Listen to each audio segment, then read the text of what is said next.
Sir sir কার সরকার কার সরকার? এটা কার সরকার sir বলেন?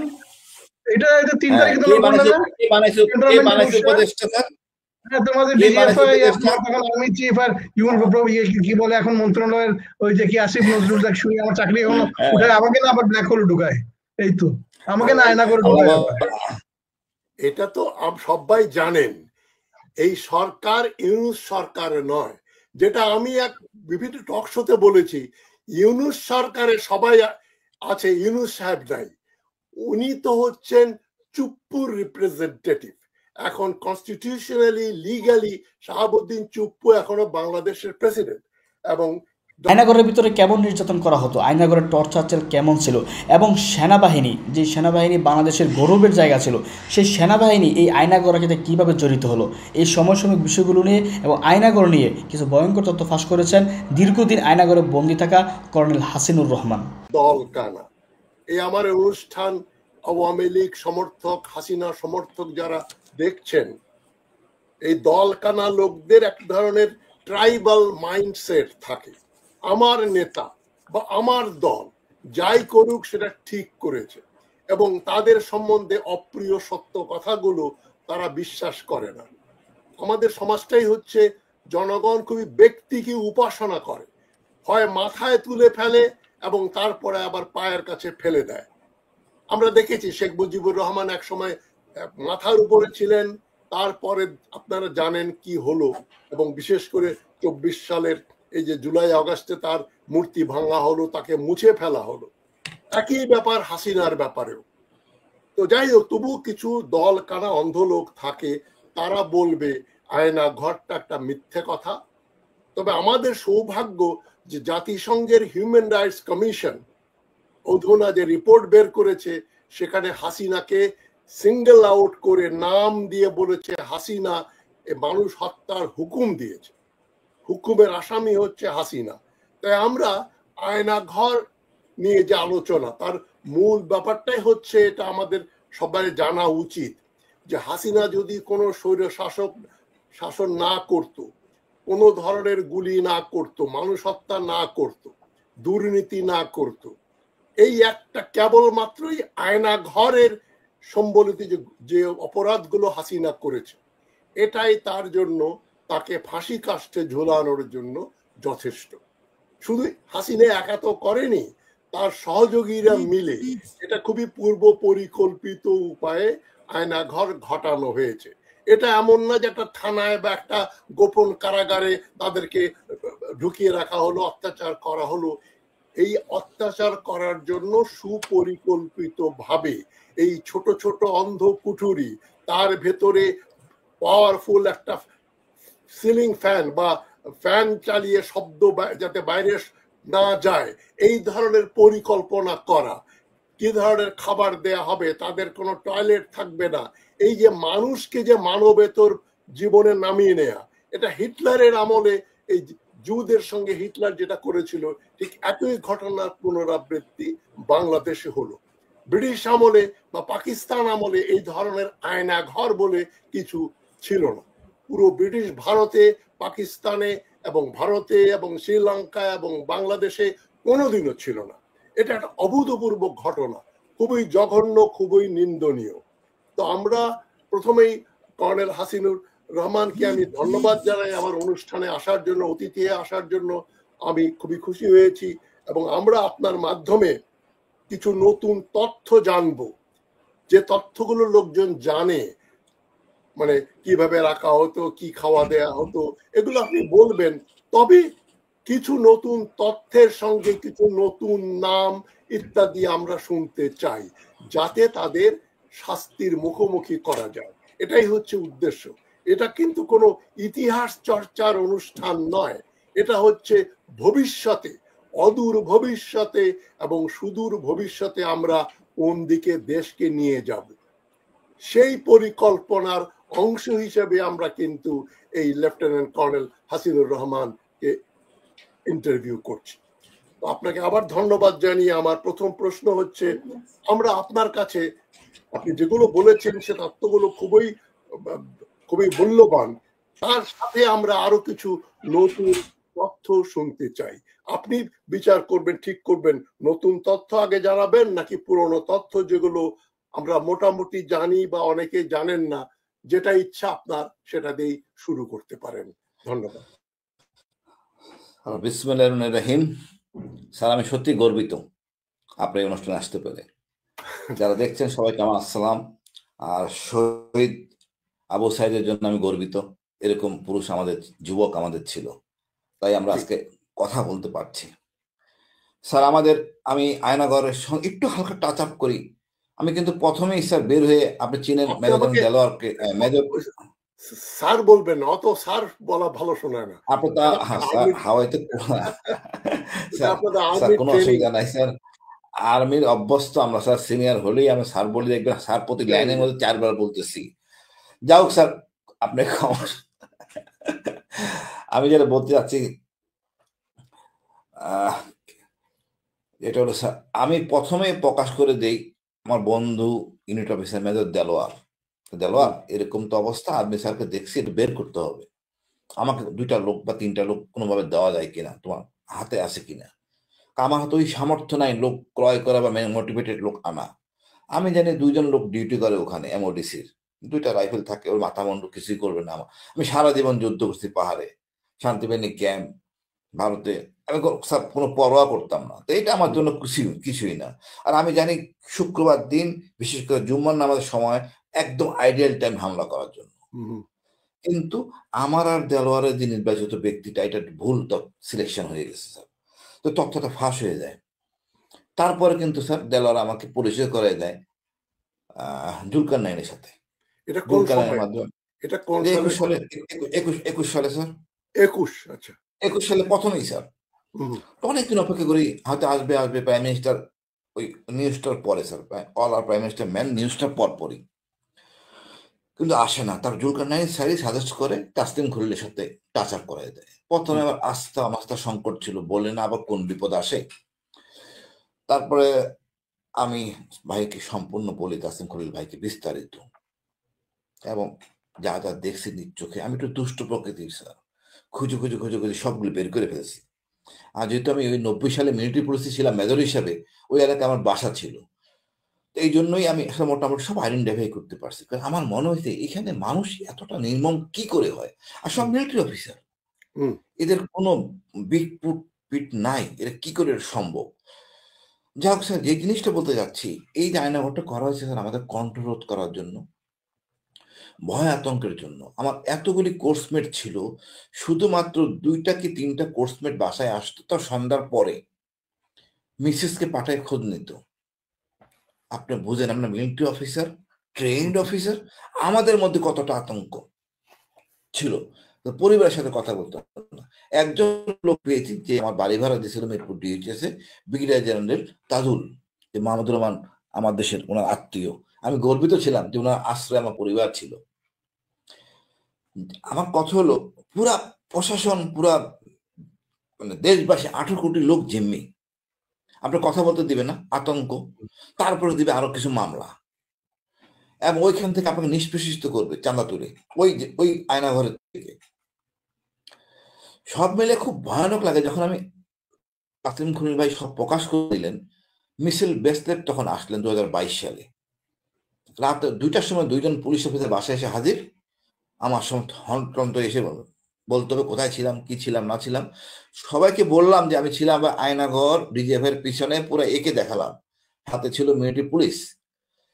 দেখেন স্যার, ওই আসাদুজ্জামান কামাল সে বলল আমি নাকি স্বেচ্ছায় আত্মগোপন করছি।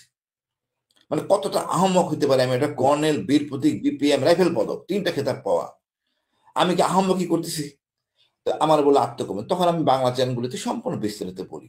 তারপর তো বুঝতে পারেন কত চাপ আসে, দায়ী আসে।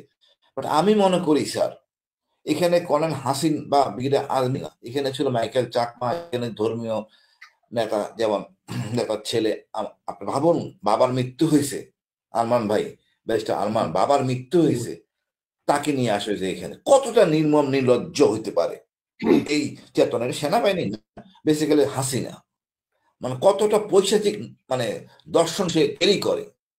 আমি জানি না কি পাপ করছিল বাংলা জনগণ, তাকে আমরা প্রধানমন্ত্রী হিসেবে ছিলাম।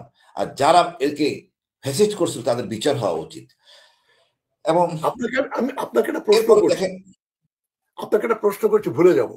সেনাবাহিনীর অফিসার হতে হলে তো তাদেরকে একটা রিগোরাস সিলেকশন প্রসেস, মানে আমি নিজেও আইএসএসবি দিয়ে আমি সবকিছু জানি, মেডিকেলি আমি আনফিট ছিলাম বলে আর্মিতে যেতে পারি নাই, তো আমি জানি কি রিগোরাস প্রসেসে ওটা সিলেকশন হয়। তারপরে তাদের 2 বছরের যে ট্রেনিং হয় একাডেমিতে, মিলিটারি একাডেমিতে, তারপরে যারা স্টাফ কোর্স করেন, স্টাফ কোর্স করে তারা পিএসসি হন। এরপরে তাদের মনের ভেতরে এমন কি ঘটে বা ঘটলো, আমাদের ক্ষেত্রে দেখছি আমরা একজন অত ট্রেন দেশপ্রেমিক হবার কথা, ট্রেন একজন বীর মিলিটারি অফিসার, তিনি কিভাবে এত বড় একটা দানব এবং পিশাচে পরিণত হলেন। তাদের যে ব্যবহার দানবের চাইতেও পিশাচ সুলভ আচরণ। এটার সম্বন্ধে আপনি নিজেও মিলিটারি অফিসার ট্রেনিং হয়েছেন, আপনি কি মনে করেন যে মিলিটারি একাডেমি ট্রেনিং এ কোনো গন্ডগোল আছে, নাকি সিলেকশন প্রসেসে গন্ডগোল আছে, যে এই ধরনের লোকদের আমরা সাইকোলজিক্যাল টেস্ট করে প্রথমেই স্ক্রিন আউট করা সম্ভব হয়নি? এটা কি সম্ভব, নাকি এটা কোনো ব্যতিক্রম? আমাদের বড় সমস্যা হচ্ছে স্যার এই অর্থনীতি পুঁজিবাদ চেতনায়। আমরা যখনই, আমি হয়তো অনেকে পছন্দ করবে না, আসলে আগে যখন আমরা সেনাবাহিনীতে থাকতাম স্যার, আমরা কিন্তু, আমাদের বন্ধু ছিল ব্যাংক ম্যানেজার। এই ব্যাংক ম্যানেজার যেন আমার চিঠিটা বা টাকাটা যেন কখনো কোনোভাবে চেক যেন ডিজাইন না করে, তাই আমাকে সেকেন্ড ইন কমান্ড একটা পানিশমেন্ট দিয়ে দেবে, বকাঝকা করবে। এক ফ্রেন্ড ব্যাংক ম্যানেজার, এখন আমাদের ফ্রেন্ড ব্যবসায়ী পুঁজিবাদী। আর এর অবক্ষয়টা এসে স্যার আমি মনে করি, বা রেজিমেন্টেশনের একটা প্রভাব ফেলছে আমাদের মিশন অর্থ। অবশ্য পুরা দেশ ব্যাপী অর্থনৈতিক উন্নয়ন হয়েছে, বাট মূল্যবোধের জায়গা থেকে আমরা সরে গেছি। যখন দর্শন চেঞ্জ হয়ে যায়, ভারতকে মনে করেন বন্ধু, তখন তো স্যার আপনার সেনাবাহিনী দরকার নাই, সেই দরকার নাই থেকে আসছে কিন্তু এই সমস্যা সৃষ্টি। মানে জাতিসংঘের না, আপনি এটা বলতে চাচ্ছেন যে এই যে অর্থের প্রতি মানুষ, আর্মি অফ মিলিটারি অফিসারদের লোভ সৃষ্টি হলো, তাদের ইউএন মিশনে পাঠানো লোভ স্যার, তার সঙ্গে এই আয়না ঘরে তারা যে পৈশাচিক ব্যবহার করত, তার কি সম্পর্ক একটু বুঝিয়ে বলেন স্যার। অর্থনীতি যদি কারোর মধ্যে টাকা পয়সার লোভটা চলে আসে স্যার, আমরা কখনো কিন্তু, আমাদের মিশন ছিল একটা মোটরসাইকেল কিনবো, তারপর একটা পরিণত বয়স 10 বছর চাকরি মহিলা একটা কার কিনবো, এই আমার চাওয়া পাওয়া। একটা ডিএইচতে প্লট পাবো, এর মধ্যে আমি সীমাবদ্ধ। আমি রিটায়ার করে গল্ফ খেলবো, বসিয়ে দিয়ে মাছ ধরবো, অথবা হান্টিং করব, এর মধ্যে আমরা সীমাবদ্ধ থাকতাম। এখান থেকে আমরা সরে গেছি স্যার। আমাদের জেনারেল চাকরি করে বাটপারদের কাছে, এই যেমন বসুন্ধরা চোর শাহ আলম, সেখানে চাকরি করে জেনারেল, লজ্জাও লাগে না এই জেনারেল আমরা চাকরি করে, জানে সে চোর ভূমিদস্যু। তখন আপনি বুঝেন স্যার কেন করে এই অর্থনীতি। আর এই অর্থনীতির আরেকটা হলো স্যার ইংলিশ মিডিয়াম স্কুল। আমাদের বাচ্চাদেরকে ইংলিশ মিডিয়াম পড়াতে অনেক খরচ হয়ে পড়ে, এই টাকার যোগান দেওয়া সম্ভব না। সেক্ষেত্রে হয় কি স্যার, আপনার টাকা পয়সা দরকার পড়ে, আর তাই আপনি খরচ করতে পারেন, তো অনৈতিক আপনি যাবেন। বাট তারপরও এটা ম্যানেজেবল ছিল। আমাদের জেনারেলরা বা সিনিয়ররা তখন পরিবার সহ বসবাস করার জন্য আদেশ ছিল, যেখানেই থাকেন ফ্যামিলি নিয়ে থাকতে হবে। কিন্তু এটা দিন দিন স্যার একটু অবক্ষয়ে যায়, দেখা যায় যে স্যার ফ্যামিলির মধ্যে অনেক ভাঙন, যেটা আগে চিন্তাই করা যেত না, আমরা ভাবতে পারতাম না। আমাদের মধ্যে অপরাধ ছিল যে নারী কেলেঙ্কারি, অর্থনীতি, এই ধরনের অফিসার যদি কখনো করে বা তার যদি কোনো বিচার হয়, ওই গ্যারিসনে মুখ দেখাতে পারবে না স্যার, এরকম একটা পরিবেশ ছিল। কিন্তু জিনিসটা পাল্টে গেছে স্যার এই সরকার আসার পর। মূলত যেটা হয়েছে স্যার, আপনার এই ভারত চেতনা থেকে আমরা সরে গেছি। মানে আমরা স্পিরিট, ভারত তখন বন্ধ হয়ে গেলে আপনার কি দরকার। আপনি দেখেন বিডিআর ঘটনা প্রথম ঘটে, মইনুল আহমেদ ছিল দাঁড়ানো, কোনো কাজ করেননি।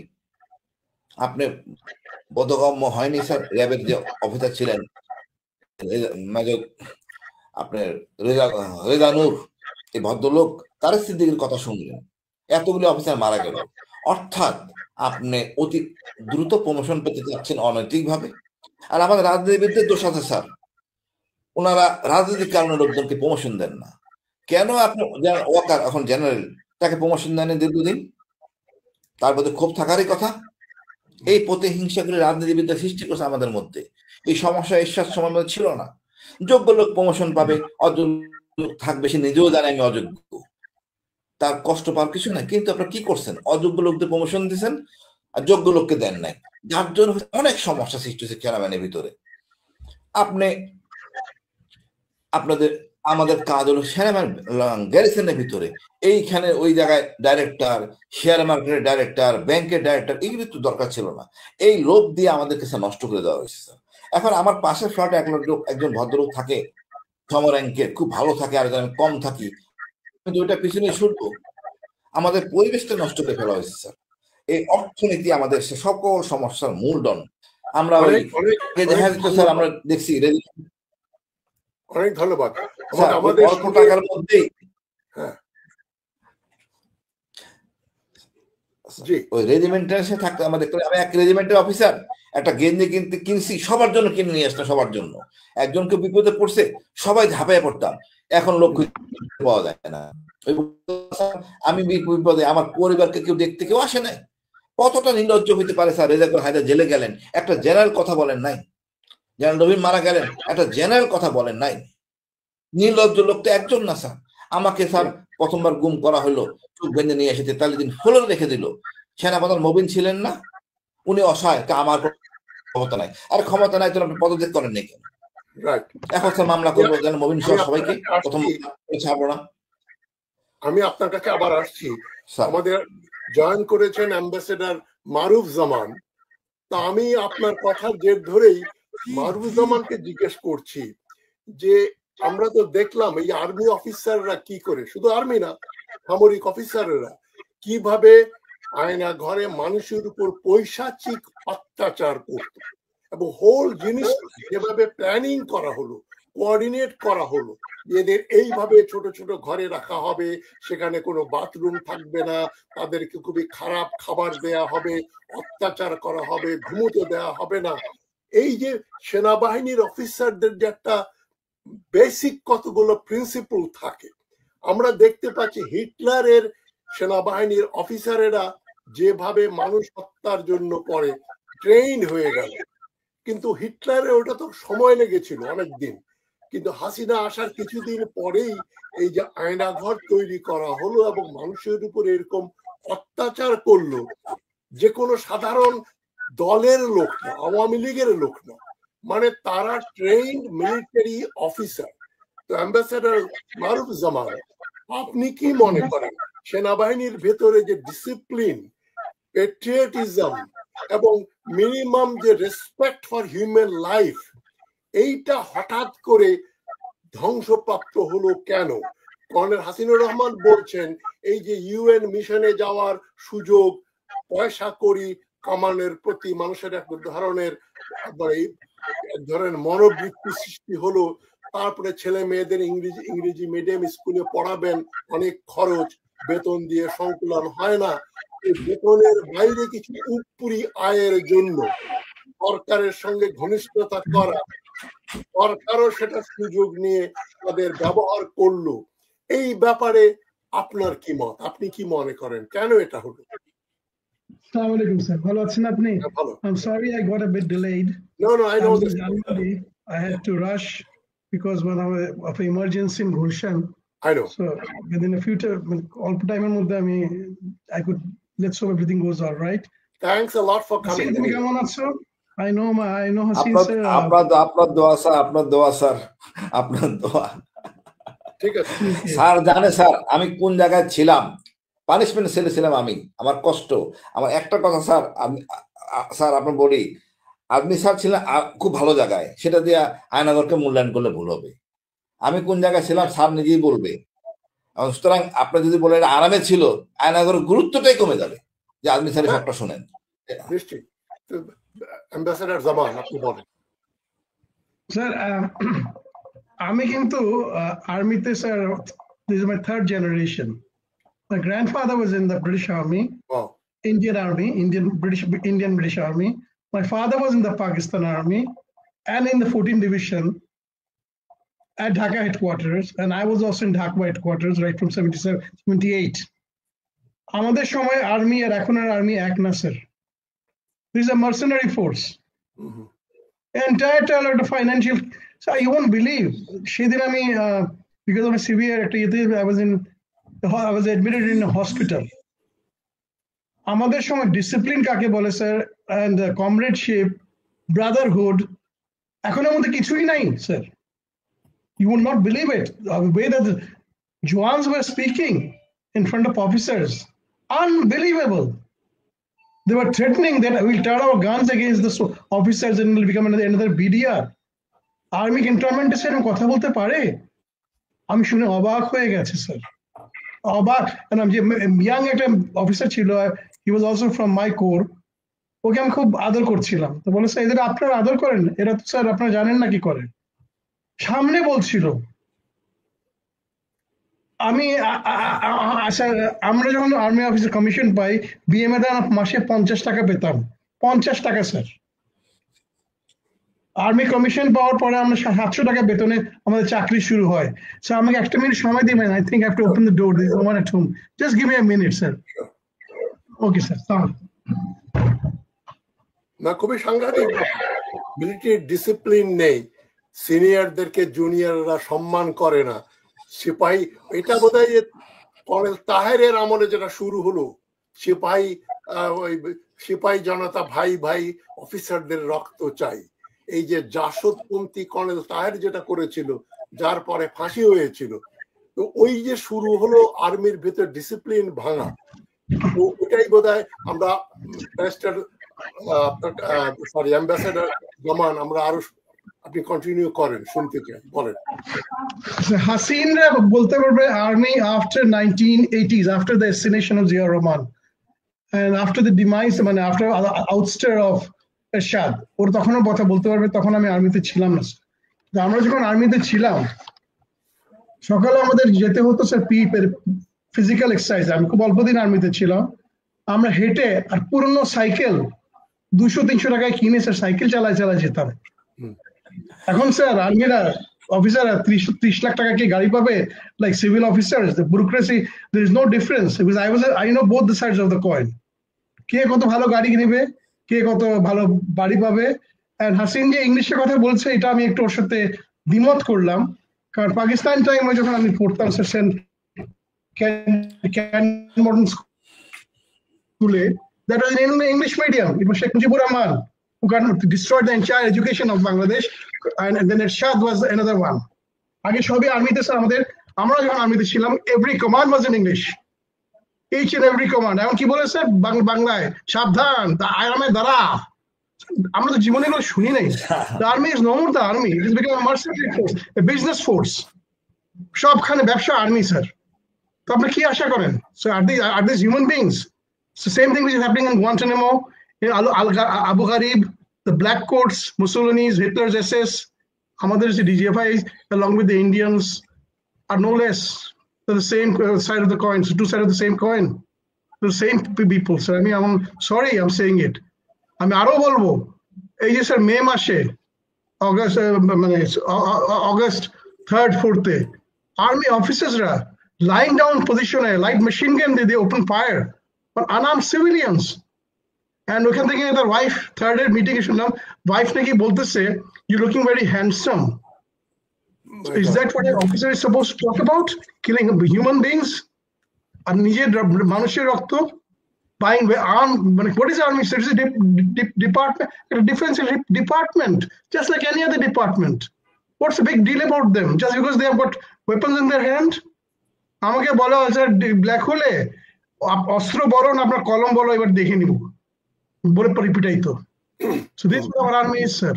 কে ইউএন মিশন যাবে, কে কত ভালো গাড়ি কিনবে, কে কত টাকা আনবে, কে কত আরামে থাকবে, this is exactly what the army is sir. Let's say we are following the Pakistani style. Sorry sir, this is the truth. না, এটা আমি একমত।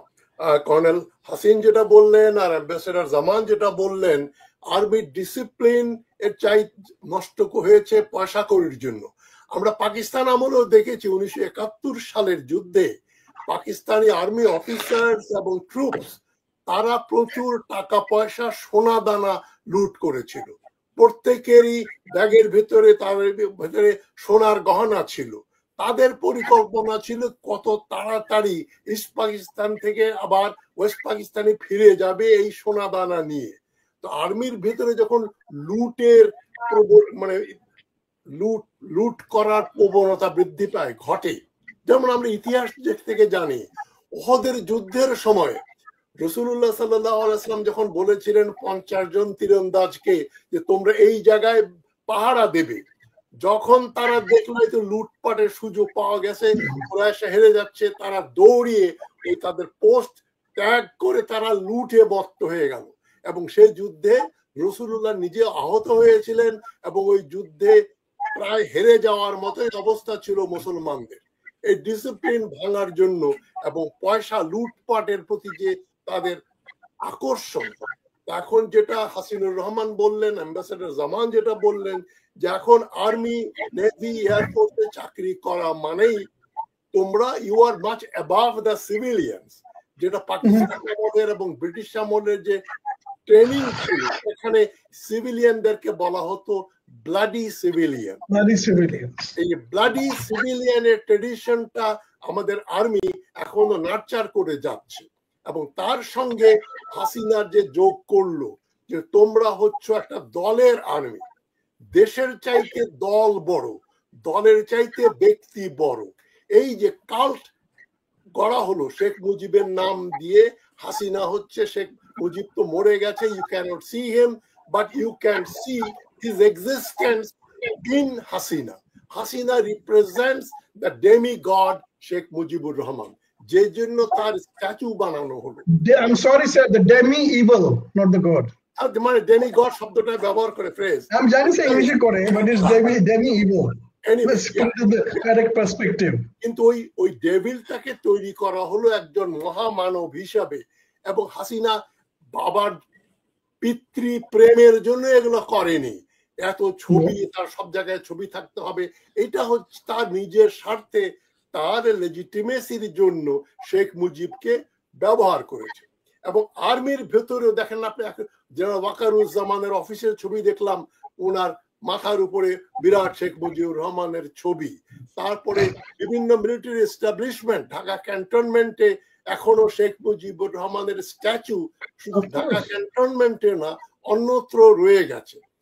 যদি দুর্ভাগ্যবশত, আনফরচুনেটলি, যদি এই সরকারের পতন ঘটে, তাহলে দেখবেন এই ওয়াকারুজ্জামানদের রূপ, তারা বলবে আমরা তো কোনোদিনই মেনে নেই। এই যে দেখেন আপা, এখনো কিন্তু আপনার বাবার ছবি আমার অফিসে রয়েছে, ওনার মুজিব বঙ্গবন্ধুর স্ট্যাচু এখনো আমরা ভাঙি নাই। তো মাইন্ডসেটটা পরিবর্তন হয় নাই। এখানে একটু sir, can I just intervene for a second sir? প্রত্যেক গভর্নমেন্ট যখন টার্ন ওভার হয়, তখন যখন এরশাদ রেজিম ফল করলো, তখন গভর্নমেন্ট থেকে একটা ইনস্ট্রাকশন আসে, remove all pictures of the previous head of states, head of government, and immediately replace or ওখানে খালি থাকবে till a new government is elected. Sir আমাদের কি এই সরকার কিছু দিয়েছে এরকম চিঠি? আমার জানা 6 মাস গেল স্যার, 6 যায় হয় নাই স্যার, কেউ হয় নাই। এটা কার সরকার স্যার? স্যার এটা কার সরকার স্যার? স্যার কার সরকার এটা? স্যার কার সরকার? এটা কার সরকার স্যার এটা বলেন? এটা 3 তারিখে তো বানাইছে উপদেষ্টা স্যার। হ্যাঁ, তোমাদের ডিজিএফআই আর্মি চিফ আর কি বলে এখন মন্ত্রণালয়ের ওই যে কি আসিফ নজরুল দেখ শুনে আমার চাকরি এখনো উঠায়, আমাকে না আবার ব্ল্যাক হোলে ঢুকায়। এই তো আমাকে না আয়না করে ঢুকায়। এটা তো সবাই জানেন, এই সরকার ইউনূস সরকার নয়। যেটা আমি এক বিভিন্ন টক শোতে বলেছি, ইউনূস সরকারে সবাই আছে, ইউনূস সাহেব নাই। উনি তো হচ্ছেন চুপ্পুর রিপ্রেজেন্টেটিভ। এখন কনস্টিটিউশনালি, লিগালি শাহাবুদ্দিন চুপ্পু এখনো বাংলাদেশের প্রেসিডেন্ট এবং ডক্টর ইউনূস তার কাছে শপথ নিয়েছেন। এবং ওই কনস্টিটিউশন, যেই কনস্টিটিউশন ভাঙার কথা উনি বলছেন, রিফর্মের কথা বলছেন, সেই কনস্টিটিউশন রক্ষা করার নামে তিনি শপথ নিয়ে চুপ্পুর উপদেষ্টা হয়েছেন। তো virtually doctor Yunus is nobody. He depends on the mercy of president চুপ। উনি যদি আজকেই মনে করেন ইউনূস সাহেব ভালো কাজ করছে না, ওনাকে চিঠি দিয়ে বলে দেবেন যে your services are no longer required from tomorrow, he is finished. এবং সরকার গঠন করা হলো, এটা তো আমরা সবাই জানি। মানে আসিফ নজরুল এন্ড ওয়াকারুজ্জামান এরা উপরে, হায়ারার্কিতে ডক্টর ইউনূসের চাইতে অনেক উপরে। এটা তো তর্কের কোনো ব্যাপার না, এটা ডক্টর ইউনূসও জানেন, সবাই জানি, আমরা জানি যে তার কোনো অথরিটি নেই এবং দুর্ভাগ্যক্রমে আর কোনো আত্মমর্যাদা, সেলফ রেসপেক্ট, ডিগনিটি এবং সাহস বলে কোনো জিনিস উনার নেই। সেই জন্য একটা হযবরল অবস্থা, virtually what exists in Bangladesh today. Hasina নেই, কিন্তু হাসিনার বানানো সরকার, ওই কাঠামো, বিশেষ করে যারা আয়নাঘর চালাচ্ছেন, এই যে ডিজিএফআই বলেন, আর্মির চিফ বলেন, যতগুলো ব্রিগেডিয়ার এন্ড অ্যাবাভ যত আছেন, সবগুলোই তো হাসিনার আমলে প্রমোটেড। তাদের লয়্যালটি কোথায় আমরা জানি। যেটা অ্যাম্বাসেডার জামান যেটা বললেন, যে যে লেফটেন্যান্ট কর্নেল আবেদিন বোধহয় তার নাম, যে একে আবেদিন, হ্যাঁ ওই বিডিআর এর লেফটেন্যান্ট নাম জানে, হাসিনা এগুলো নাম বলো না কেন? না না, নিলিং পজিশনে গুলি করছেন এবং তার গুলি করছে স্যার, লাইং ডাউন পজিশনে লাইট মেশিন দিয়ে ওপেন ফায়ার করছে স্যার। হ্যাঁ, এবং বলছে তোমাকে খুব হ্যান্ডসাম লাগছিল ওই অবস্থায়। এই যদি আমাদের লেভেল হয় তো সেখানে আয়নাঘর থাকবে, স্টিল সার্ভিং। তো এখন আমি প্রশ্ন করছি হাসিনুর রহমান, আমি জিজ্ঞেস করি, তারপর আমি জামান সাহেবের কাছে যাব। আয়নাঘর কার বা কাদের নির্দেশে, পরামর্শে তৈরি করা হলো? এরকম কোনো জিনিস তো আমরা জিয়াউর রহমানের আমলে, এরশাদের আমলেও ছিল না। এটা কেন করা হলো এবং কারা করলো, তাদের পরামর্শ? ফার্স্ট পার্টের উত্তরটা হলো জয়েন্ট ইন্ট্রোডাকশন সেল, এটা পাকিস্তান আমলের ছিল। প্রত্যেক আর্মিতেই, এনি ডিফেন্সে, যে কোনো সিডেশন হতে পারে, যে কোনো ফরেন স্পাই হতে পারে, ওদের জন্য স্পেশালি ইন্টারোগেশন করার জন্য একটা সেল থাকে। It's authorised, but it's not meant for taking you and me. দেখা যাচ্ছে number one, that was there. Ziaur রহমানের বিএনপির সময়, জিয়াউর রহমানের সময় কোনো সময় ইউজ করা হয়নি। বেগম জিয়ার সময় sir, she was the prime minister, it was called black hole, but it was never used. Hasina এসে স্যার, হাসিনা, আপনি যাকে নমরুদি বেগম বলেন স্যার, আমার খুব ভালো লাগে শুনতে। নমরুদি বেগম আরো নিউ ব্লক তৈরি করলো। আপনি যেটা বলেন স্যার, ওই যে সুন্দর বলতেন নর্দমার কিট, কিছু নর্দমার কিট নিয়ে উনি এটাকে স্যার বানালেন হলো কিলিং ফিল্ডস, পলপটের কিলিং ফিল্ডস। এখন হাসিনা একাই করলো নাকি? না না স্যার, আমি আপনাকে আগেও বলেছিলাম স্যার, 2017-তে একটা এগ্রিমেন্ট শেখ হাসিনা যখন ইন্ডিয়াতে গেছিলেন, একটা অনেকগুলো এমওইউ সাইন হয়েছিল, একটা অনেকগুলো ডিফেন্সের এমওইউ সাইন হয়েছিল, এবং সেই কপিগুলো আমাকে ছিল। আনফরচুনেটলি তারা আমাদের সব ল্যাপটপটা একটা নিয়ে গেছে, আপনার কাছে মনে আছে। একটা সাইন হয়েছিল sir between DGFI and their security apparatus, that is র research and analysis wing, that abduction training এগুলো সব হবে। এন্ড 71-এ যে 7টা ক্লজ ছিল স্যার, সেটা আপনি আমার চেয়ে অনেক ভালো জানেন। Same thing they were implementing, and Sheikh Hasina was another Lendub Dorji of Bangladesh, and she for her power she gave up everything, and backed by these mercenary armed forces officers, because they were armed, and the police and the BDR, they had the weapons. That's so the only reason she could stay, sir. And corruption. Bakita Hasin can start. নতুন যে সেলগুলো হলো sir, এখানে সম্পূর্ণ মানে তার স্মৃতি তো রয়্যাল এজেন্ট এবং অভিন্ন বা অবিভক্ত ভারতে বিশ্বাসী। শেখ হাসিনা তো প্রেম বাংলাদেশ যে ভারতে বেশি, আশ্রয়স্থল বলেন, যাই বলেন, সুতরাং সে তো ওইটা চাইবে স্যার। আল্লাহ অশেষ রহমত ছাত্র আমাদের বাঁচাইছে। আমি বলতে চাচ্ছি স্যার, এই বিষয়টা, এই আয়নাঘরটা বানানোর কনসেপ্টটা কত নির্দয় এবং বোঝানো যাবে না। আপনি তো আয়নাগরে আমাকে টর্চার করেন না, আমাদের পরিবারদের টর্চার করছেন। স্যারের থেকে মানে 6 লাখ টাকা নিয়েছেন, আমার মেয়ে থেকে 3 লাখ টাকা নিছেন। এবার বাবার সাথে কথা বলাই দিবেন। 3 লাখ টাকা চেয়েছিল স্যার, 50,000 টাকা দিছে আমার মেয়ে। তখন এক সাংবাদিক ভাই রক্ষা করছে, স্যার তো 6 লাখ টাকা নিছেন। কতটা নিচে নামতে পারলে আমাদের একই ট্রেনিং করা অফিসার এই কাজ করতে পারে? আমি বুঝিনি। এটা সম্পূর্ণ তারেক সিদ্দিকীর দর্শন। আপনি এইটা আমাদের মাইন্ডসেট হয়েছে, এইভাবেই থাকতে হবে আপনার। এবং আমাদের তারেক সিদ্দিক টাকা দিয়ে অনৈতিক অফিসারদেরকে ব্যবহার করা হয়েছে। সবগুলি মানে অনৈতিক অফিসার এখানে ছিল। এখন আমি স্যার একটা কথা বলে নেই স্যার, এই যে আয়নাঘরটা যা হয়েছে, করছে, অন্যায় করছে, বিচার তো হইতে হবে। ডক্টর ইউনূস কেন 6 মাস পরে গেলেন, কেন 1 মাস পরে গেলেন না? ওখানে আমি পরে তার আগে এখন বলি না, আরেকটা ভুলে যাওয়ার আগে বলে নেই স্যার, আয়নাঘর কে তৈরি করেছিল সেকেন্ড পার্টটা? তুমি যেখানে ছিলে আমি যেখানে কি করবে স্যার? এটা বলো, বলো এটা। এটা সম্পূর্ণ করছে স্যার আমাদের জেনারেল আকবর শুরু করে এবং উনি শেষ করে। এবার আবিদিন এখন বিদেশে আছে, সে ইমপ্লিমেন্ট করে। আমি যখন মামলা করি তখন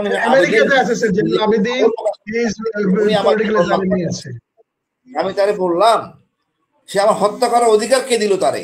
আপনার মাইন্ডসেটটা দেখেন স্যার, যে সে হত্যা করতে পারে, আমাকে দয়া করতে মারতে পারে নাই, সে আসলে দয়া করে নাই। তো ধরা পড়ার আমাকে গুম করার সময় অস্ত্র ছিল, সেটা পুলিশ সিজার করছে।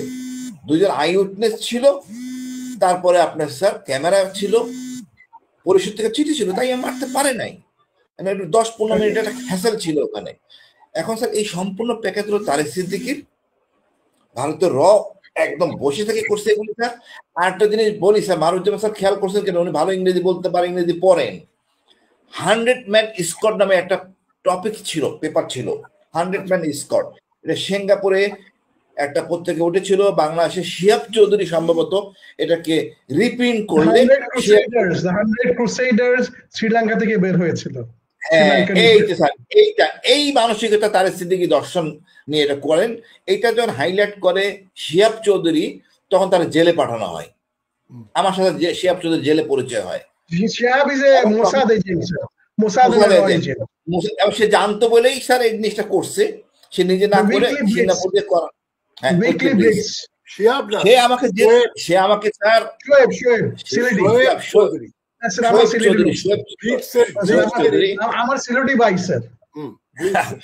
শোয়েব চৌধুরী আমাকে অফার দেয় জেলে, আপনি যদি মামুন খালের সাথে কাজ করেন, মামুন খালেদের সাথে কাজ করেন, আপনি রিলিজ প্রথম গুমের পরে স্যার। আই এগ্রি, আমি জানি ইনফ্যান্ট্রি অফিসার, তো আমি জানি ব্যারেল কোথায় ঘুরাইতে হয়, আমি নইট। বাট আলটিমেট মামুন খালেদ মানে তার আসল পরিচয় বের হয়ে গেছে, সে নির্বাচনে ঝামেলা করতে যাচ্ছিল, তাকে সরাই দেওয়া হয়। আর বড় কথা হলো স্যার, এই যে চেতনাটা ধারণ করে আয়না ঘর বা এই মানসিকতা, এটা হলো স্যার সম্পূর্ণ এই অর্থনীতির জন্য আমরা শেষ হয়ে গেছি স্যার। ভারত ইমপ্লিমেন্ট করে, আপনি সীমান্তে রাস্তা বানাইছেন যে দরকার নাই, কেন করছেন স্যার? সীমান্তে ওই যে কালাদান নদীর প্রজেক্টটা, সেটাকে সিকিউর করার জন্য করেছেন। এখন স্যার একটু ইংলিশ মিডিয়াম নিয়ে সমস্যা স্যার, বাংলা মিডিয়াম কি আমাদের দেশে খারাপ ছিল? ছিল না। ইংরেজি কোনো ল্যাঙ্গুয়েজ না, ইংরেজি যে ইকোনমি,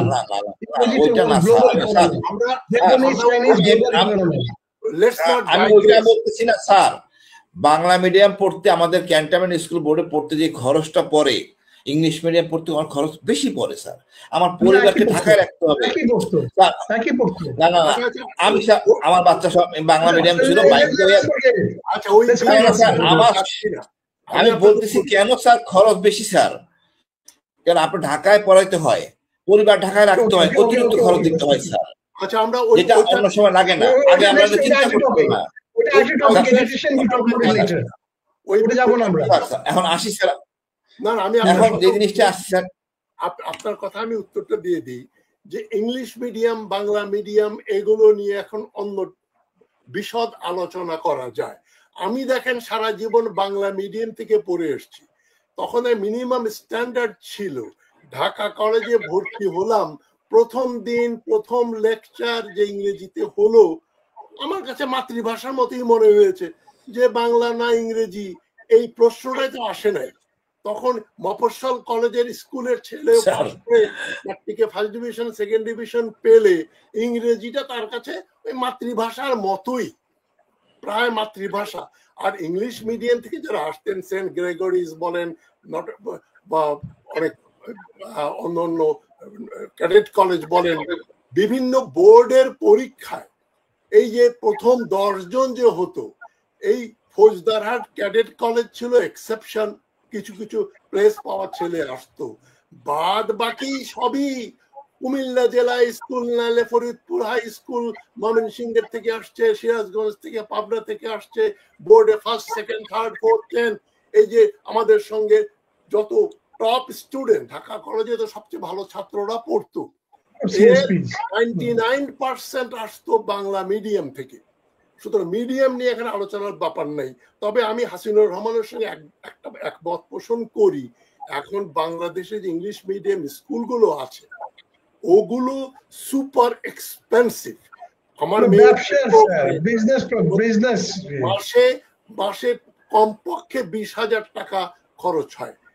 বাংলা মিডিয়ামে পড়লে অত, আমি বলছি 20 বছর আগের কথা বলছি, এখন তো নিশ্চয়ই হিসাবটা, ওদের প্রত্যেকের জন্য প্রাইভেট টিউটর লাগে প্রতিটা সাবজেক্টের জন্য। পূর্ণ বিতর্ক। আমরা এখানে মূল যে ব্যাপারটা হচ্ছে বক্তব্যে যেটা বেরিয়ে আসছে, ভারত রয়ের মাধ্যমে বা ভারত সরকার, তারা এই আয়নাঘর জাতীয় একটা জিনিস হবে, লোকজনকে গুম করে রাখা হবে, হত্যা করা হবে, এই যে পরিকল্পনা, এটার জন্য ভারত ট্রেন করেছে। হাসিনা এবং ভারতীয় সরকার মিলে এটা জয়েন্ট ভেঞ্চার আয়নাঘর তারেক সিদ্দিকী বানিয়েছে, বা জেনারেল আকবরের কথা বলছেন।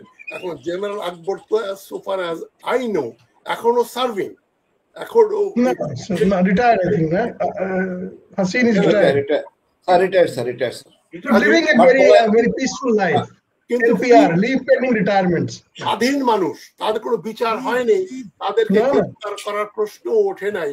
এখন এইভাবে চললে তো আয়নাঘরের, আমার প্রশ্ন হচ্ছে আপনাদের দুজনের কাছেই, যে আয়নাঘর যেটা হয়েছে, অপরাধ সংগঠিত হয়েছে, আপনারাই সংখ্যা বলতে পারবেন, কয়েক শত লোককে তারা বন্দি করে রেখেছে, অত্যাচার করেছে, যারা ভাগ্য ভালো না তারা মারাও গেছেন, ডিসঅ্যাপিয়ার করে গেছেন, we don't know about them, তারা এখন মৃত।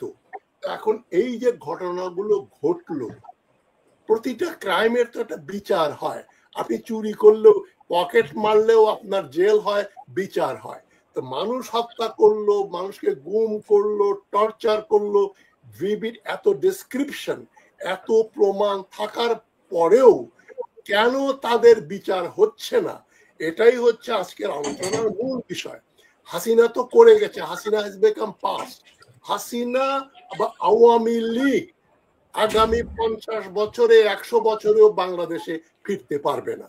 যারা আওয়ামী লীগে যাদের সিম্প্যাথি আছে তাদের জন্য দুঃখ প্রকাশ করে আমি বলছি, যারা মনে করেন হাসিনা, আওয়ামী লীগ, মুজিবুর রহমানের নামে আপনারা আবার এক সময় দেশ শাসন করবেন, আমি বলে দেই আপনারা 1 ঘন্টার জন্য ক্ষমতায় আসতে পারবেন না।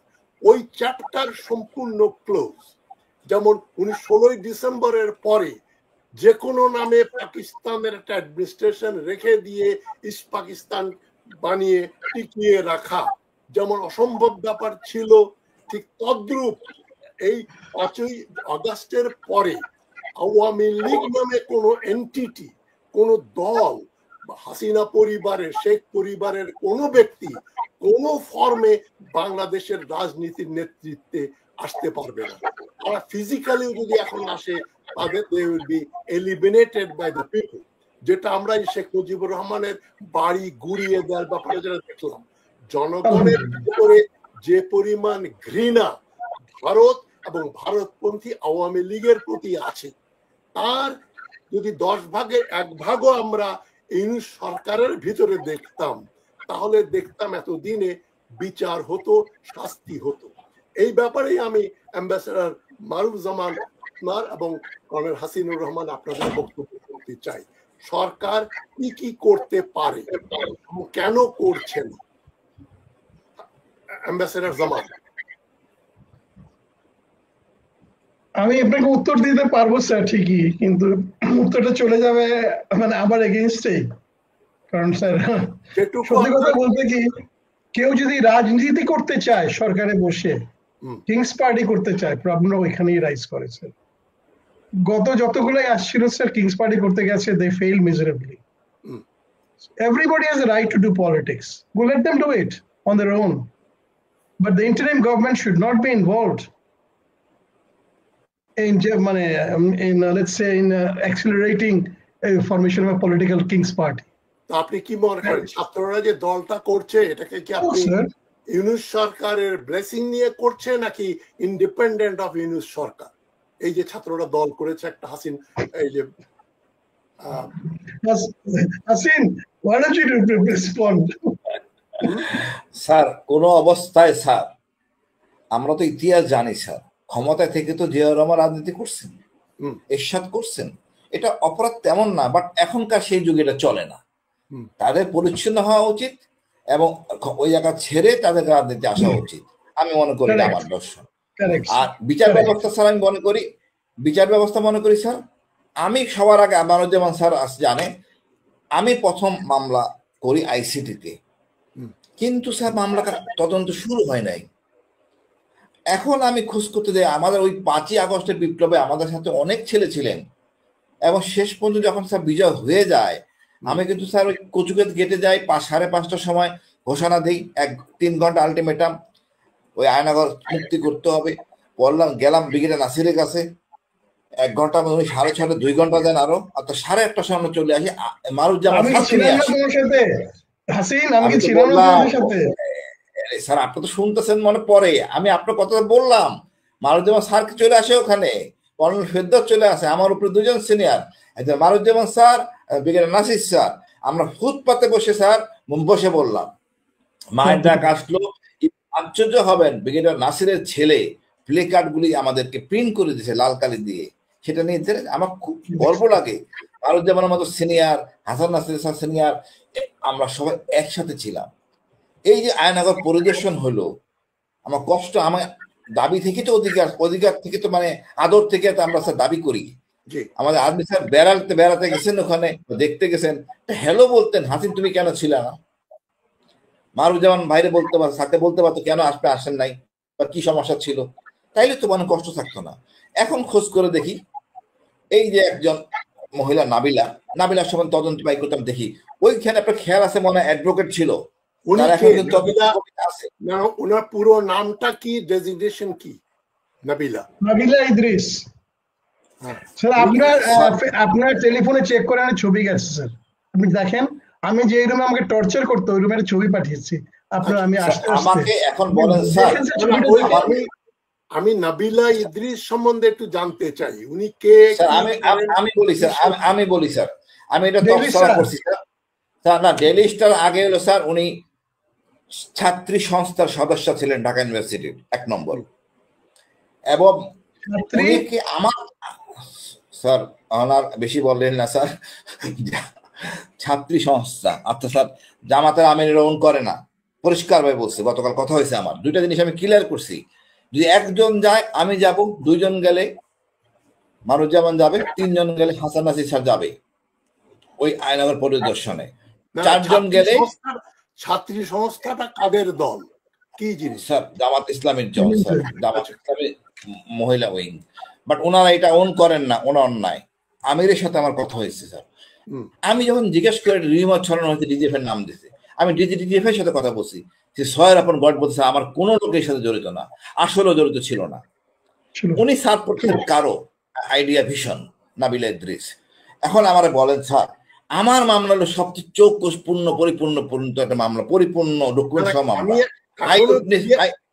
একটু এখনো ক্লিয়ার না, নাবিলা ইদ্রিস এখন সরকারে চাকরি করেন নাকি ক্যান্টনমেন্টে চাকরি করেন, কি করেন? What is she? উনি কি? আমি জানি না উনি কাকে। উনি স্যার গুম কমিশনের একজন সদস্য, একটা enforce, she is a member of গুম কমিশন। গুম এখন স্যার কমিশন কথা শুনেন স্যার, একজন মেম্বার আছে স্যার, কমিটি ফর এনফোর্স ডিসঅ্যাপিয়ারেন্সেস। এটা কারা করেছে? ইউনূস সরকার এটা বানিয়েছে। সরকার করেছে স্যার। আচ্ছা, ইউনূস সরকার। ইয়ে করেছে স্যার, যে অনেকগুলো কমিশন করলো না, কমিশন ফর এনফোর্স ডিসঅ্যাপিয়ারেন্স, মানে একটা কমিশন করেছিলেন sir. He was headed by a justice, chief justice. He's a very fine person, sir, polished person. He is a কোনো member. সমস্যা নাই স্যার, এনারা সবাই ভালো, নাবিলাকেও ভালো জানতাম। যখন আমি শুনি আমাদের ওই 5 তারিখের সাথে কোনো অ্যাডভোকেট কয়েকজন ছিলেন আমাদের সাথে, তারা কিন্তু এই আইসিটিতে আছে, তাদের হাসিন, মাধ্যমে আমি একটা কথা বলি sir, if you want to believe me, it was a photo session. Who is Hasin and who is Maruf, sir? Nobody bothers about that. ওরা ওদের নিজের ছবিগুলো খালি চায় আসতে। পুরো মানে the whole commission was there. It should have been the chairman, only the chairman, not the entire 5 or 6 of them. The entire, sir, apni bolen ki advisors, a whole flock of them. What is their business? What were their business to do in the GICs and Ainagars? They have no business there. The home, if দরকার হলে home যেতে পারতো, and no. সবাই গেল কেন sir? কি সবাইকে ছবি তুলছে ওখানে? আপনি ছবিটা দেখেন না স্যার? শুটিং স্যার, স্মৃতিচারণ স্যার। আমি এখন বলি একটু স্যার, আপনি মারুফুজ্জামান স্যারের কষ্ট, আমার কষ্ট, আদমি স্যারের কষ্ট এক না। আমরা যে কষ্টের মধ্যে পার করছি স্যার তো ভিন্ন, যে টর্চার হয়েছে সেটা ভিন্ন। এখন এখানে ভালো খাবার দাবার আরাম এসেছিলাম, এটা শোনার জন্য কিন্তু জনগণ প্রস্তুত না। যা আমি বলে আসি এখন তো উল্টো হয়ে গেছে। এখন উনি যদি বলেন আমি এরকম ছিলাম, মশারি ছিল, আমি চিন্তাই করতে পারি মশারি ছিল মানে। আমি ইকোস্প্রিন এটা ওষুধ আমি খাইছিলাম প্রেশারের জন্য, আমার মিনিমাম 400 স্পট ছিল কালো দাগ সারা শরীরে। এটা তো আদমি স্যার হয় নাই, মশার কামড়ে স্যার। যাও, যেটা বলতেছিলাম স্যার, কি বলে স্করপিয়নস, সেন্টিপিডস, র‍্যাটস, এত বড় বড় র‍্যাটস, কি না ছিল ওখানে।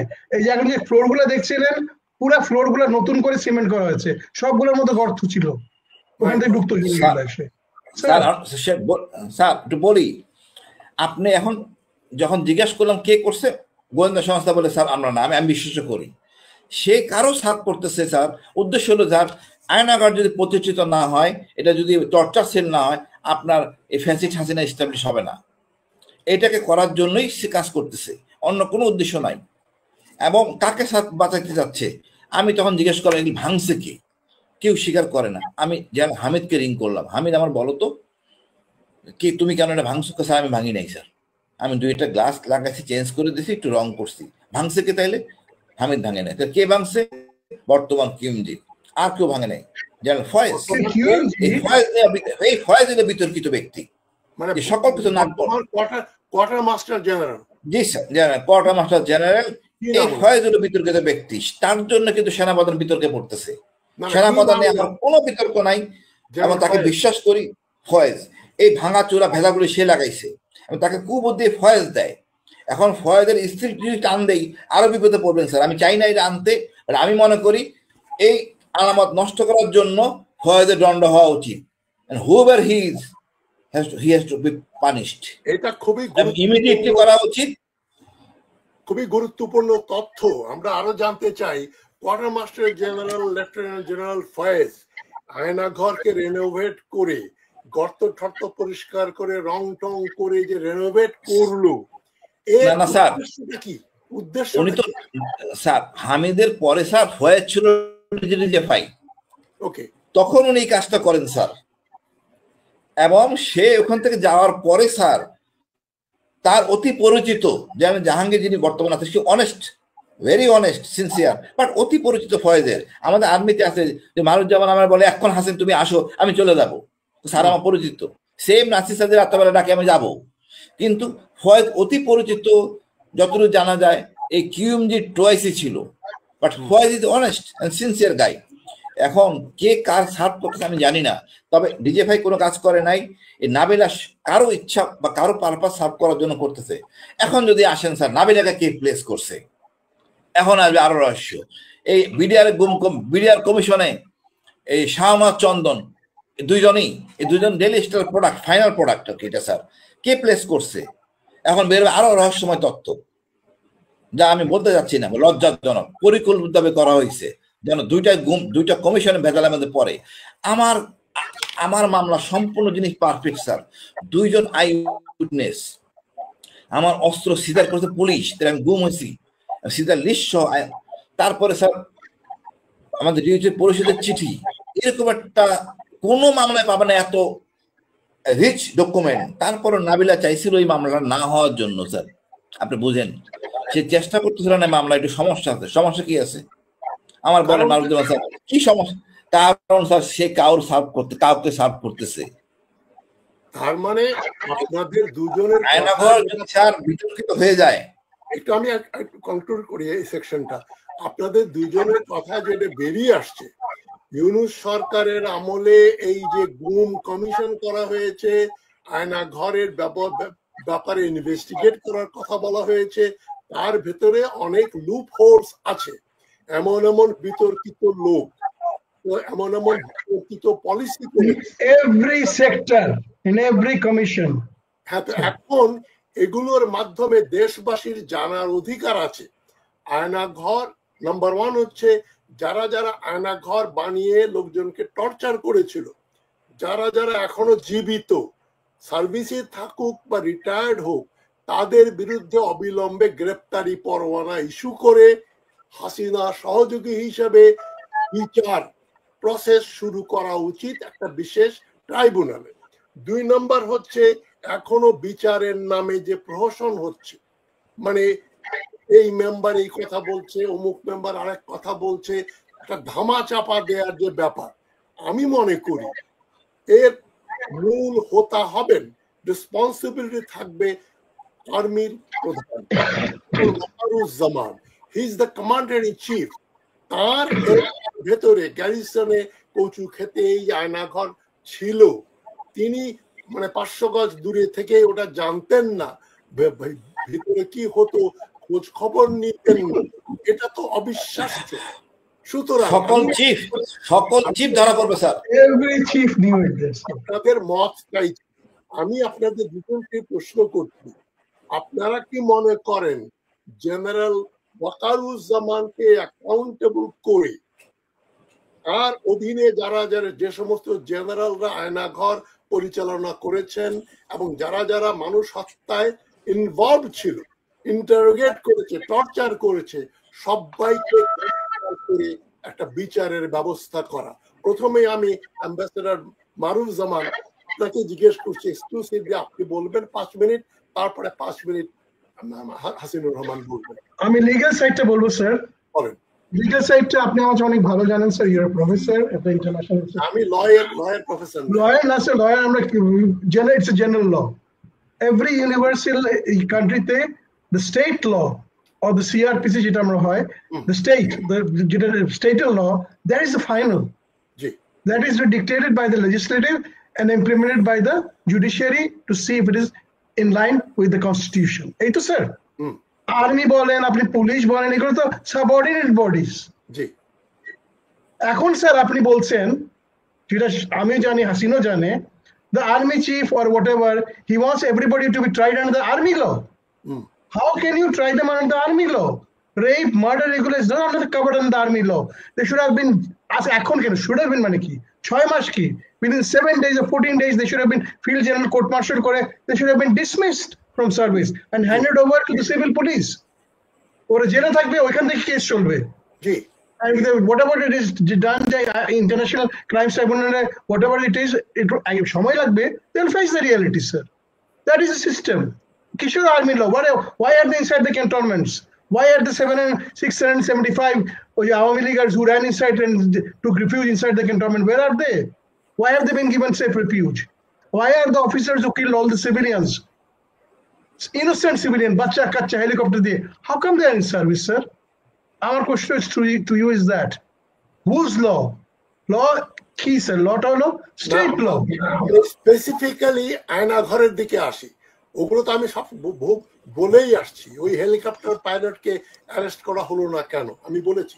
আয়নাঘরের ব্যাপারে যারা যারা ছিল, তো অ্যাম্বাসেডর মারুফজামান মনে করেন they should have been taken into custody and they should have been tried in accordance with the CrPC.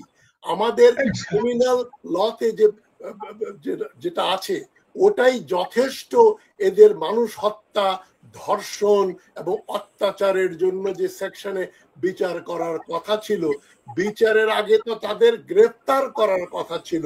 আমি মারুফুজ্জামানের সঙ্গে সম্পূর্ণ 100% একমত যে ইউনূস সরকার শপথ গ্রহণের 2 সপ্তাহের ভেতরেই এই প্রসিডিওরটা শুরু হয়ে যাওয়া উচিত ছিল। এখন আমি কর্নেল হাসিনুর রহমান, আপনি কি মনে করেন? স্যার, আমি তো আরো কঠোর হব। মারুফুজ্জামানের সাথে ব্যবহার করা হয়েছে, আমার সাথে যে ব্যবহার করা হয়েছে, আমাকে রাখা হয়েছে জেলখানা যেভাবে, আমার সেনাবাহিনী করে নাই স্যার।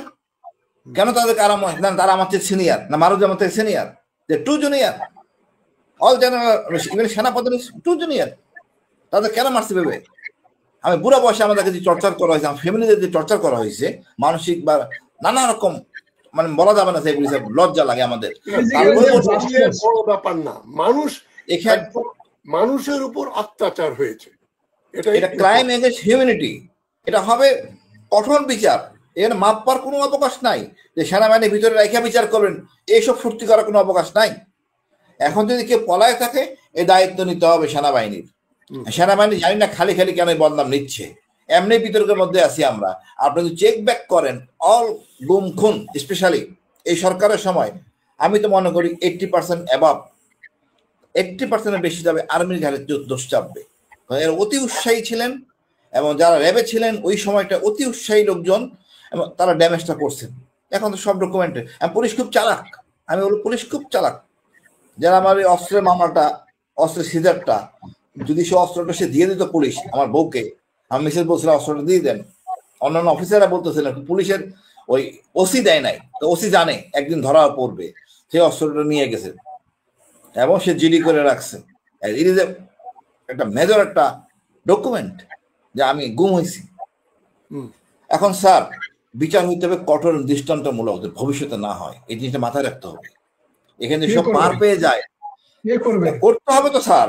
আর স্যার 32 নম্বর ভেঙে গেছে, আমরা কি করবো? মানে স্যার 32 নম্বর ভেঙে গেছে, দরকার হলে বঙ্গম ওই যে কি বলে গোপালগঞ্জ চলে যাবে।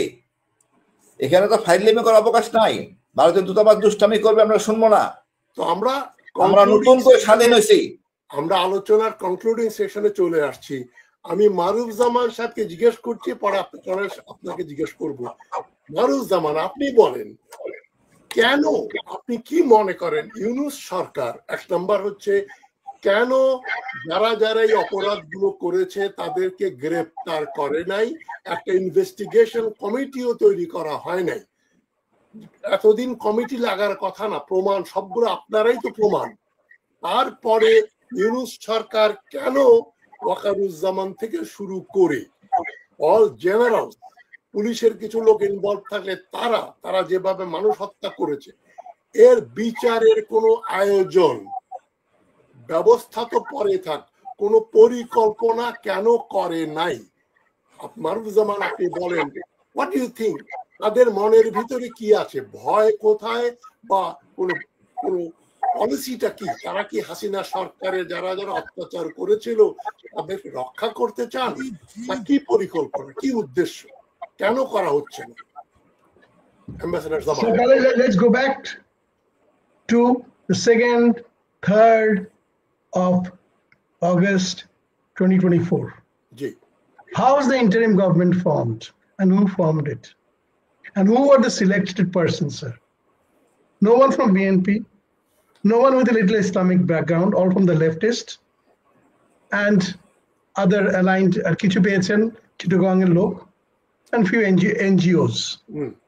এই তো স্যার প্রফেশনালিজম, এবং এটা করা হয়েছে এমন ভাবে, আমি এখন নাম নিব না sir, but it was done by team backed by, ওই স্যার আবার back to your global war on টেররে যখন যে গ্রুপটা কাজ করছিল, same group, via DGFI, via the army chief, they were called to headquarters, to cantonment, and that was, the student didn't even know about it. General Iqbal Karim Bhuiya, it was clearly bolei diyechen sir.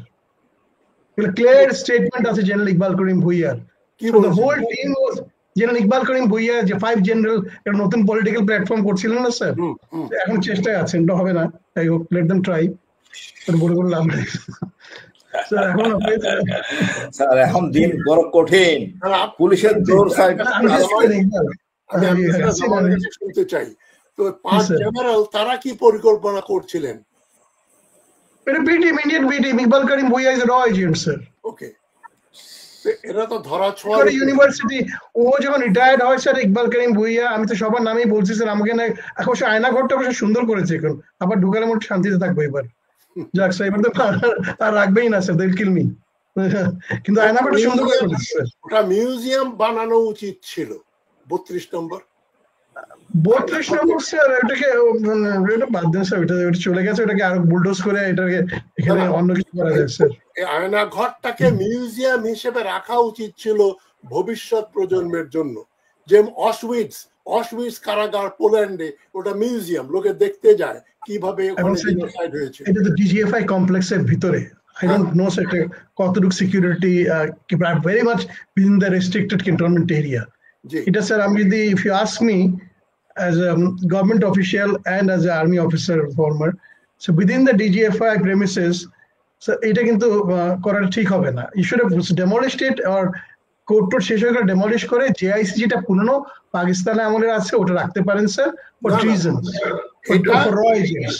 DGFI এর office অন্যত্র shift করে দিয়ে DGFI এবং আয়নাঘরকে এই যে torture Aynaghor জাদুঘর নাম দিয়ে তৈরি করে আপনাদের ছবি, ওখানে কি কি দিয়ে টর্চার করা হতো, তারা কোথায় ঘুমাতো, এগুলা যে রেনোভেট করা হলো, এটা মনে করেন একটা পুরনো প্রত্নতাত্ত্বিক সম্পত্তি।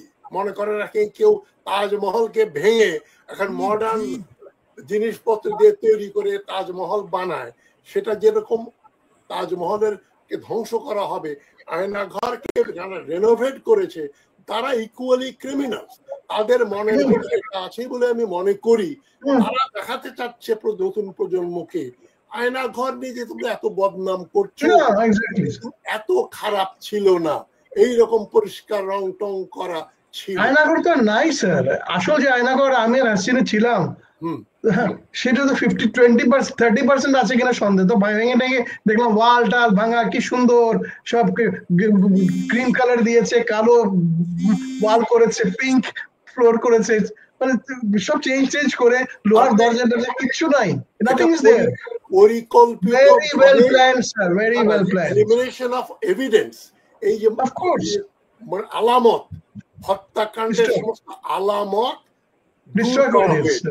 এটা তো সিআরপিসি তে এটা অপরাধযোগ্য একটা ব্যাপার, এর জন্য তাদের বিচার হওয়া উচিত।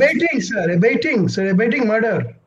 জি, তো আমি শেষ প্রশ্ন করছি এই ব্যাপারেই আলোকপাত করার জন্য। মারুফুজ্জামান যে নামগুলো বলেননি বা বলেছেন সে সম্বন্ধে ফার্দার আপনার কিছু তথ্য আমরা জানতে চাই কর্নেল হাসিনুর রহমান। স্যার, এই ভাঙা চূড়া বা এই অনৈতিক চিন্তা চেতনা ছিল বর্তমান কিউএমজির। উনি ছিলেন ডিজিএফআই হামিদের পরে। এই ভদ্রলোক এই কাজগুলি করেন, ওনার অন্য চেতনা আছে স্যার, যার জন্য এটা করেছেন।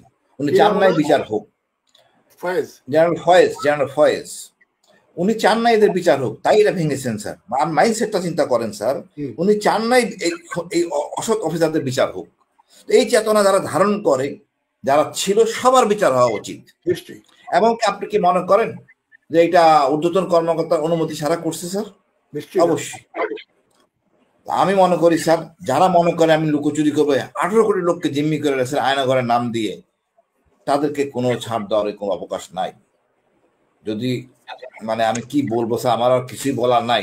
খারাপ লাগে কেমনে মানুষ ধারণা করে এটা ভেঙে ফেলবো, লুকায় রাখবো। আপনারা তো একটা অপরাধ করছেনই, ক্ষমা চান দেশের কাছে, তাও চান নাই, তাও তো নাই। র্যাব তো ক্ষমা চাইছে স্যার, র্যাব তো ক্ষমা চাইছে, র্যাবের ডিজি ক্ষমা চাচ্ছেন না। ক্ষমা চাইলে হত্যা মামলা মাফ হয় না, ধর্ষণ এবং হত্যা। মানুষের একটা সহানুভূতি থাকে স্যার, ক্ষমা চাইলে মানুষের একটা মাইন্ডসেট চেঞ্জ হয়, সহানুভূতি। হাসিন, আমাকে একটা মিনিট প্লিজ দাও, আমার কথাটা বলা ঠিক হচ্ছে কিনা জানি না স্যার। আমি যখন ছিলাম ভিতরে, তখন কোন একজন, নাম হাসিন বলা ঠিক হবে কি, আমারই কোর্সমেট তখন আর্মি চিফ ছিল। আমার মেয়েরা স্যার তাকে ফোন করতে করতে পাগল হয়েছে, জীবনে টেলিফোন ধরেও নাই। তারপরে আমার অন্যান্য যখন ব্যাচমেটরা, আমি তো আর্মিতে একসময় ছিলাম স্যার, আমাদের সব একটা স্পিরিট ডি কোড বলে এটা ছিল sir. there was something called brotherhood, এখন সেটা নাই আনফরচুনেটলি, এখন সে পয়সা, corrupt by raw. When my officers, but one of my friends asked him, he just said, everybody shut up, don't talk, this came from above, don't talk, don't put me into trouble. So this is what officers are, sir. Whereas he should have arranged for my release. But that was done by Raw, Tariq Siddiqui and Hasina. He kept his chair. He loved his chair more and pomp and glory more than me, sir. His friends. Who cares? এখন হাসিনার আমাকে কে চেনে sir? আমার চাকরি চলে গেছে, আমি চাকরির জন্য বারবার স্যার এই নতুন সরকারের কাছে চিঠি লিখেছি, একবার না sir, 5 bar 6 bar. I was just thrown away, sir. Nobody knows me. এখন তো হাসিনা আমাকে কেউ চেনে না স্যার। We are lost. খুবই We are no more. তো That's a reality. তো আপনাদের দেশবাসীর কাছে কোনো আবেদন, পরামর্শ বা বাণী আছে কিনা? আমার স্যার একটা রিকোয়েস্ট আছে, বলেন। দেখেন হাসিন বল স্যার, আমাদের মতো আমরা আসার পরে স্যার আমি তখন থেকে আমি বলেছিলাম যদি কোনো বেঁচে থাকি, আমি এই যে, কারণ আমার আশেপাশে স্যার যে সেলগুলো ছিল সবগুলো স্যার মানে কি খুব, আমরা তো মানে অ্যাডভান্টেজ ক্লাস স্যার, আমাকে হজম করতে পারে নাই because of my CCTVs and the western pressure was so much that they could not digest it. My 2 daughters went to European resolution হয়েছে, মানে আপনার House of Lords, House of Commons এর debate হয়েছে এগুলো নিয়ে, they could not digest me. হাসিন army officer pistol ফেলে গেছে, এভিডেন্স রয়ে গেছে, নাহলে তো হাসিন স্যার ইট ভাটার ভিতরে থাকতো। বেস্ট ওয়ে যে ব্রিক ক্লিনস আছে না স্যার, ইট পুরায় ঢুকিয়ে দিলে, মানে ওই ডোরের ভিতরে ঢুকিয়ে দিলে কোনো ট্র্যাক পাবে না, ওইখানে ফেলে যমুনা ব্রিজ দিয়ে, যমুনা ব্রিজ দিত বস্তার মধ্যে। আরেকটা সিস্টেম করে স্যার হলো ইন্টারসিটি ট্রেন যেগুলো যায়, আমাকে কুমিল্লা থেকে লাকসামে ফেলে দিল স্যার, ছাদ থেকে ট্রেনের নিচে। লাকসামে যে পুলিশ GRP, তারা 2 দিন আমার ডেড বডিটা রাখবে, লাকসামের কোন লোক চিনে কিনা, কেউ না চিনলে এটা হলো আঞ্জুমানে মেহফিলকে দাও, মানে পুঁতে দাও, স্যার, কেউ খুঁজে পাবে না। অ্যাম্বাসেডর জামান, আপনি বলেন, আপনি দেশবাসীর কাছে কি বলতে চান, কি করা উচিত তাদের? এই যে গরিব মেহনতি মানুষদেরকে যেভাবে টর্চার করেছে স্যার, এদের নামে যে ক্রিমিনাল কেসগুলো, জঙ্গি কেস, অ্যান্টি টেররিজম কেসগুলো লাগিয়ে রেখেছে, আপনি যদি আপনার সাথে আমি প্রত্যেকে আমি আনবো, আমরা একটা গ্রুপ করেছি, হাসিনাকে এখানে আসবাট হাসিন একটু বিজি বিডিআর নিয়ে সময় পায় না, এত লোক স্যার প্রত্যেক দিন, এই যে আপনি আমি ইয়ে করেছি, আমি সকাল থেকে পাগল হয়ে যাই স্যার এদের রেসপন্ড করতে করতে। আপনার স্যার একজন করে আপনি কথা বলবেন, listen to their voice sir, help them sir, the government is not bothered. I've convinced one of the advisors যে যত কেসগুলো ওদের আছে ওগুলো দেওয়ার জন্য, বাট স্যার আই হোপ ওদের কেসগুলো উঠিয়ে ওদের নর্মাল জীবনটা যেন ওদের ফেরত পায় sir. they're in terrible state sir. আমার মতো লোক, হাসিনার মতো লোক যদি স্যার বাজারে গিয়ে আমরা সবচেয়ে সস্তা জিনিস কিনি, আমরা এখনো পেনশন পাইনি, ও তো স্যার কি বলে person non grata and dismissed, আমি তো স্যার এখন মধ্যে পেনশন পাইনি, কেউ তো আমাকে পেনশন দেয়ও নাই স্যার। এই গভর্নমেন্টটা আসছে 6 মাস, কি হলো স্যার?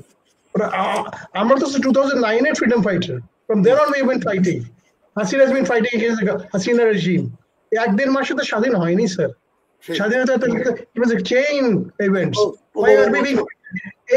এইগুলা লোকগুলোর জন্য sir all criminal, all black law cases, all terrorism cases must be withdrawn. They must be released from the jail. Number 1 sir, they must be reinstated. যেরকম আপনি অগস্ট ফাউন্ডেশন করেছেন, এরকম গুমে যত লোক মারা গেছে স্যার 4-5 হাজার, I'm telling you sir, আমি এখন মনে হয় 3000 আমাকে রিকোয়েস্ট আসছে, I've already got a list of more than 250. আপনি বিশ্বাস করবেন না স্যার, লেখাপড়া জানেন না এগুলো, I can give you the entire list sir. ঠিক আছে, সাহায্য করেন স্যার প্লিজ। মারুফ জামান, অনেক ধন্যবাদ তোমাকে। আপনি করেন হাসিন, আপনি আপনার বক্তব্য দিয়ে আমি অনুষ্ঠানটা শেষ করছি। জনসাধারণের প্রতি আপনাদের কি পরামর্শ, আবেদন, তাদের কি করা? জনসাধারণকে বলবো যে যেভাবে ক্ষতিগ্রস্ত আপনার নিকটস্থ থানায় আবেদন করেন, এটা আসলে নিঃস্ব গরিব, আল্লাহ যা বিচার করছে মেনে নেয়, এইটাই আর কি স্যার। উচিত আবেদন করা। আমার সরকারের উচিত যেভাবে বিচার করছেন, আপনি জামাতদের টাকা ঢালছেন ইচ্ছা মতো, প্লিজ একটা ফাউন্ডেশন একটা কিছু করেন, যেন ওই লোকগুলি গ্রাম থেকে এসে যেন গাড়ি ভাড়া দিতে পারেন, একজন লয়ার দিয়ে দেন বা কয়েকজন লয়ার দেন তাদেরকে সাপোর্ট করার জন্য।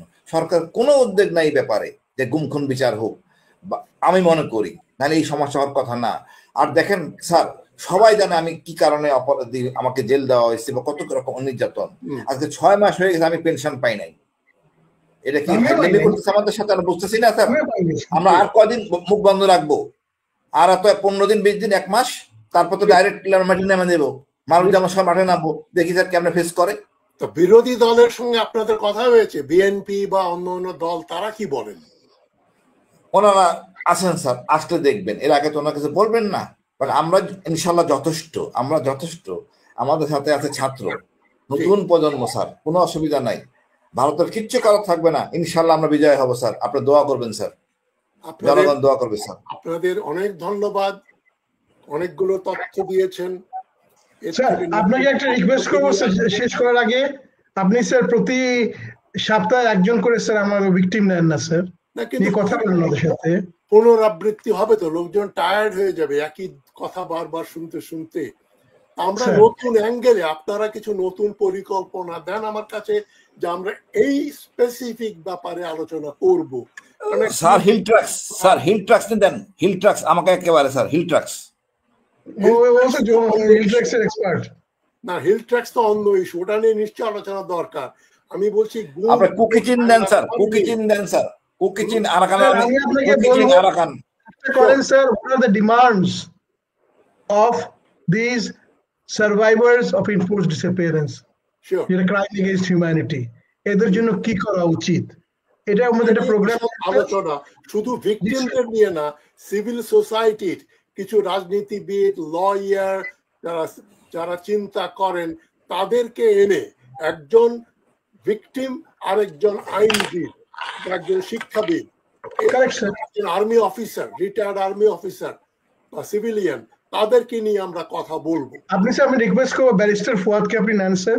আমি ওনার পার্টিকুলারস আমাকে দিয়ে দিবেন, কিছু দিয়ে দিব স্যার। আপনার বন্ধু মাহমুদুর রহমান সাহেব, আপনার বন্ধু আছেন স্যার মাহমুদুর রহমান সাহেব sir, please share there telephone number আমার সঙ্গে শেয়ার করেন। Mahmudur Rahman is your friend sir, doctor Mahmudur Rahman, doctor Mahmudur Rahman PhD.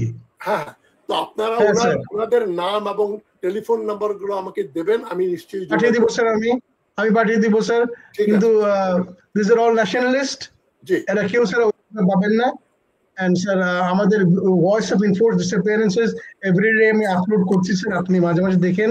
I am overloaded, Hasina আমাকে একটু সাহায্য করে না, সো আমার উপরে একটু রাগ আছে।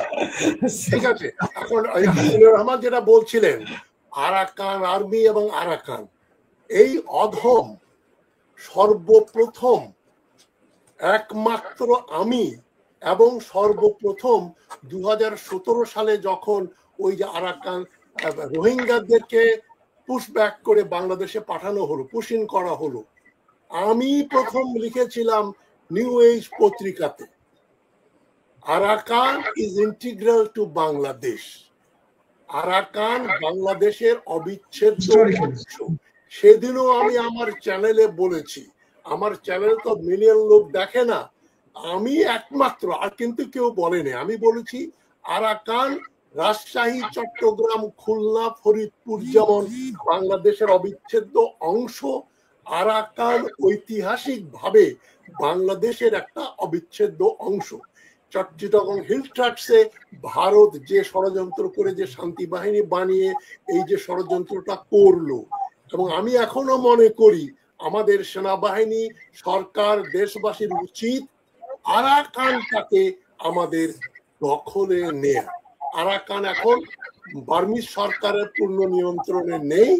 আমাদের 10 ডিভিশন আর্মি নিয়ে যদি আমরা পরিকল্পনা করি, আমার তো মনে হয় 2-3 মাসের ভেতরেই আরাকান বাংলাদেশের অবিচ্ছেদ্য অংশ হতে পারবে। তবে এই ভাঙা কোমর ভাঙা সরকার সেটা পারবে না। দেশে একটা জাতীয়তাবাদী সরকার আসতে হবে, তারপরে আমি এই ব্যাপারে আরো বিশদ আলোচনা করব, পরিকল্পনা করব। তো সবাইকে আমি ধন্যবাদ জানাই। আমি আরেকজনের নাম দিব স্যার আপনাকে, আপনি পাঠাবেন। মেজর জেনারেল ফজলে ইলাহি আকবর। আপনি সবগুলোর নাম আমাকে পাঠাবেন। আমি এখন অ্যাম্বাসেডর মারুফুজ্জামান এবং কর্নেল হাসিনুর রহমানকে অনেক ধন্যবাদ জানাচ্ছি। যারা আমাদের অনুষ্ঠান দেখলেন তাদেরকে আমি ধন্যবাদ জানাচ্ছি এবং বলছি এই আয়নাঘরের ব্যাপারটা যে চাপা পড়ে যাচ্ছে, চাপা যেন না পড়ে, এবং যারা যারা এখানে পরোক্ষভাবেও জড়িত অত্যাচারী হিসাবে, যারা মানুষকে এই হত্যা করেছে এবং হত্যার সহযোগিতা করেছে, তাদের লিস্টটি বানিয়ে এই সরকার করবে না, কারণ এটা ওয়াকারুজ্জামান এবং আসিফ নজরুলের সরকার, পৃষ্ঠপোষক হচ্ছে ভারত এবং শাহাবুদ্দিন চুপ্পু। ইউনূস সরকারের কাছে আমার বিন্দু মাত্র কোনো কিছু প্রত্যাশা নেই। নতুন সরকার আসবে ইনশাল্লাহ, আপনারা জনগণ তৈরি থাকেন এবং আপনাদের উচিত হবে, অ্যাম্বাসেডর মারুফুজ্জামান, কর্নেল শাহিদ, আপনাদের উচিত হবে এখন এই লিস্টটি বানিয়ে কি করা হয়েছে এবং কি করা দরকার, এই ধরনের একটা পরিকল্পনা করেন। নিশ্চয়ই আলোচনা শুনেছেন, শুনে বুঝতে পেরেছেন কর্নেল হাসিনা স্পষ্ট বক্তব্য দিয়েছেন এবং আরেকজন কথা বলেছেন সেনাবাহিনী কীভাবে জড়িয়েছে এবং আয়নাগরে কি করা হতো। কর্নেল হাসিনার বক্তব্য এবং আয়নাগর নিয়ে আপনার ব্যক্তিগত মতামত কি, অবশ্যই কমেন্ট বক্সে কমেন্ট করবেন।